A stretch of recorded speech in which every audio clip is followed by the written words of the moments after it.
Jay Leno owns more than 180 cars and roughly 160 motorcycles, a collection so large that even dedicated fans of his YouTube channel have only ever seen a fraction of it on camera. Most people picture the McLarens and the Duesenbergs when they think of his garage. What they don't picture is a car built to be silently charged by women in long dresses, or a machine that ran on steam and briefly out-accelerated some of the fastest gasoline cars of its era. Those machines are real. They're sitting in Burbank right now, and almost nobody outside the hardcore car world has ever heard their stories. This is what's actually hiding in plain sight. Everyone assumes electric cars are a 21st century invention. Leno's garage quietly proves otherwise, and the proof is a 1909 Baker electric that still runs today. The Baker Motor Vehicle Company was founded in Cleveland, Ohio in 1899 by an engineer named Walter C. Baker, and it built nothing but electric vehicles for the next 15 years. Its very first model was a two-seater priced at $850, and one of the first buyers was Thomas Edison himself, who made it his personal car.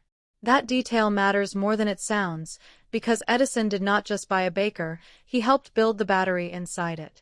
Edison had developed his own nickel-iron battery as an alternative to the heavier lead-acid packs of the day, and he worked directly with Baker to get that technology into the company's cars. By the time Leno's 1909 example rolled off the line, Baker Electrics had become a genuine status symbol, and a specific one. The company marketed them directly to women, selling the cars as clean, quiet, and safe compared to the hand-cranked, backfiring gasoline machines of the period. There was no crank to break a wrist on, no exhaust fumes, no oil to manage. You simply climbed in and drove. Performance was never the point. Top speed on most Bakers hovered in the low 20s, which sounds almost laughable next to modern EVs, but the range tells a different story entirely. Sources differ slightly depending on the exact model and battery configuration, but Leno's own car is capable of roughly 80 miles on a charge, and some accounts of later Bakers place that figure closer to 100. Either number is startling for a car built when the Ford Model T was brand new. The catch, and the reason nobody today would tolerate one as a daily driver, is charging time. A full charge on Leno's Baker can take up to 48 hours, compared with the 3 or 4 hours a modern EV owner might wait. That trade-off, enormous range for enormous patience, is exactly why electric cars lost the argument to gasoline in the 19-teens. Baker Motor Vehicle eventually merged with another Cleveland manufacturer and the brand disappeared entirely by 1914. What makes Leno's car worth the trip through his garage is not that it's fast or valuable in the way a supercar is valuable. It's that starting it feels like watching an argument from more than a century ago play out in real time, an argument the electric car eventually won anyway, just 100 years late. Most people who scroll past a Jay Leno video with a car this old assume it's a museum curiosity, something wheeled out once a year and photographed. It isn't. Leno drives it the same way he drives everything else in the building, which says something about how he actually views his collection. But an electric car from 1909 is still, at its core, something people can visually recognize as an early automobile. What comes next barely looks like one at all once you understand what's actually powering it.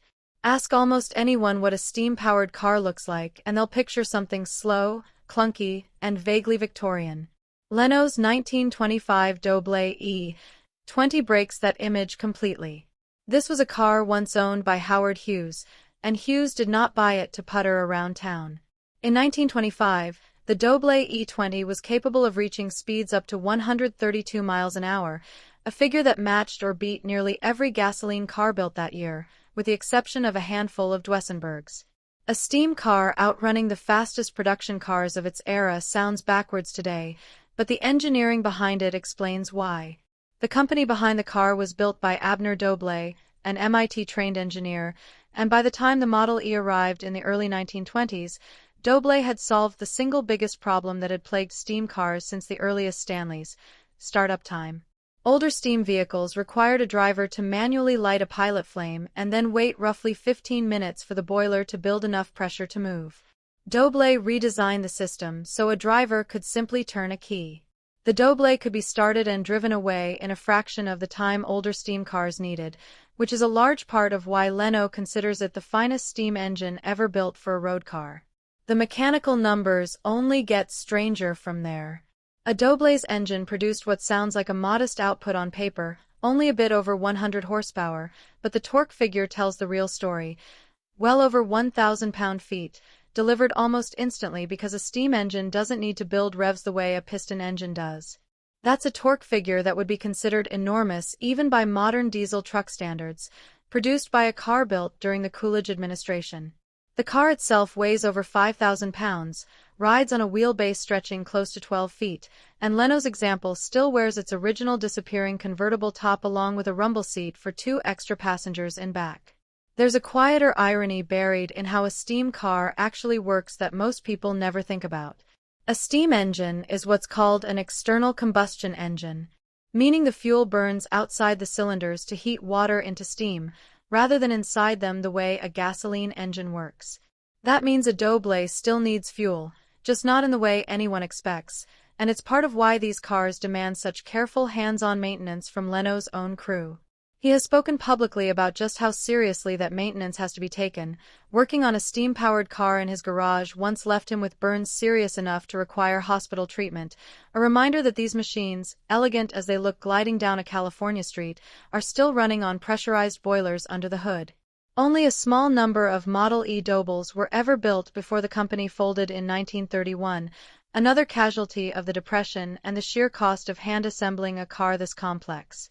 What's left today mostly sits in private collections and museums, admired rather than driven. Leno's does neither exclusively. It gets driven, and it still, on the right day, can remind a modern audience that the fastest car in America in 1925 wasn't burning gasoline at all. If a car like the Doble sounds expensive to build, it was. But even a Doble's price tag looks modest next to what's parked a few bays over, a car so extravagant that building it nearly embarrassed the very company that made it. Every Duesenberg from the 1930s was already an outrageous car by the standards of its time. Leno's 1934 Walker coupe manages to stand out even in that company, because it isn't just rare, it's the single most expensive Duesenberg the company ever built. According to Leno himself, the car cost $25,000 in 1934, at a time when the average American house sold for under $2,000 and the average car for under $1,000. That means one custom Duesenberg cost roughly the same as more than a dozen houses, commissioned in the middle of the Great Depression, for a single customer. That customer was Josiah Lilly, president of the pharmaceutical company that still bears his family name today. Lilly wanted something no other Duesenberg owner had, a genuinely modern, aerodynamic design, with a V-shaped windshield, a sleek low roofline, and headlights integrated directly into the fenders rather than mounted separately the way every other Duesenberg of the era was built. Duesenberg brought in an outside coach builder, the Indianapolis firm of A.H. Walker, to hand-build a body unlike anything else the company had ever produced. The result rode on a chassis that already weighed 4,400 pounds on its own, wrapped in aluminum bodywork with biplane-style twin bumpers that were designed to actually reduce drag rather than just decorate the front end. Under that radical shell sat a thoroughly conventional Duesenberg heart, a 420 cubic-inch straight-eight engine feeding a 3-speed gearbox, producing 265 horsepower and enough torque to cruise a 6,000-pound car at 70 miles an hour with the engine barely working. Leno has pointed out something counterintuitive about driving it. Because the body was genuinely aerodynamic for its era, the car needs fewer engine revolutions to hold highway speed than a standard-body Duesenberg, and the cabin stays noticeably quieter as a result. The aerodynamics weren't just for show. They also weren't entirely practical, and that's part of what makes the story interesting rather than just impressive. Every hatch and compartment on the car uses its own separate key. Filling the fuel tank requires 2 people because the trunk lid won't stay propped open on its own, and the body panels are so heavy that basic maintenance becomes a genuine chore. Duesenberg apparently never showed the finished car publicly, which is why so few period photographs of it exist at all. The company folded not long after, another luxury manufacturer that simply could not survive the economic reality of the 1930s regardless of how brilliant its engineering was. The car's post-Duesenberg life was rougher than its price tag would suggest. At one low point in its history, the Walker Coupe was reduced to service as a tow truck before eventually being rescued and properly restored. A Duesenberg expert named Randy Emma eventually tracked the car down and alerted Leno, setting off what became a chaotic scramble to acquire and restore it before someone else could. Today it sits fully restored in Leno's garage, and by his own account it's become an unlikely favorite for cold weather driving, its enormous straight-eight throwing off enough heat to keep the cabin comfortable on chilly California mornings.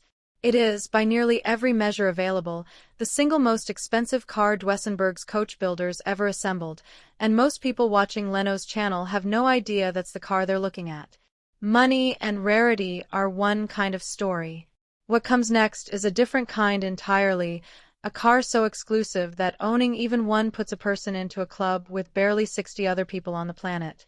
If the Duesenberg represents excess from the 1930s, the McLaren F1 represents an entirely different kind of extremity, one built around obsession rather than luxury. Only 64 examples of the McLaren F1 were ever produced, and Leno owns one of them, a car now estimated to be worth somewhere in the neighborhood of $20 million.